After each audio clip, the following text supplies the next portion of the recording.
যেখানেই তাকাবে শুধু শাড়ি শাড়ি আর শাড়ি। দেখো এতগুলো ভাঁজ করা হয়েছে, আবার এতগুলো খাট জুড়ে রয়েছে। এখানে শাড়ির সম্ভার ঠান্ডা হওয়ার জন্য রেখে দিয়েছি।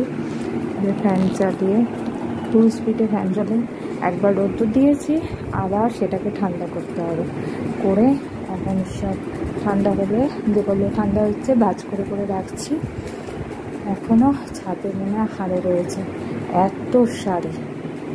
তারপরেও পুজোতে আবার মা শাড়ি কিনবে। এগুলো কিন্তু সব মায়ের, আমার হয়তো গুণে 5-10টা আছে, তাছাড়া কিন্তু সব মায়ের। 10টা না, গুণে হয়তো 4-5টা আছে, বাদ বাকি কিন্তু সব মায়ের।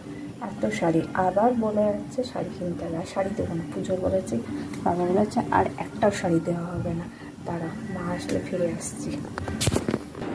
এত শাড়ি মা আর আমি মিলে ভাঁজ করলাম। এত শাড়ি মানে হচ্ছে পুজোর আগে এই শাড়ি দিয়ে আমরাই একটা দোকান খোলা যাবে।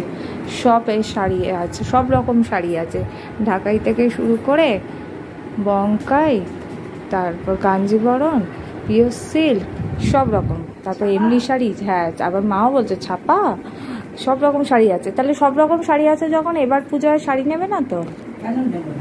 হ্যাঁ আবার নেবে, একটা নেবে তো? দাঁড়াও লাইটটা ধরাই, অন্ধকার হয়ে গেছে। একটাই নেবে তো? আবার 3টে নেবে? একটাই নেবে এবছর? 3টে কাপড় হয়ে যায়। কি বলছে? একটাই তো? আমি তো একটাই নিই, 3টে হয়ে যায়, তাই বলছি। আমি তো একটাই নিই, 3টে হয়ে যায় না গো। নিজে একটা নেয় না, অনেকগুলো নেয়। একটা দেখিয়ে নেয় বাবাকে, আর বাকিগুলো কি না দেখিয়ে হয়? হাসছে, দেখেছো? এরকমই করে।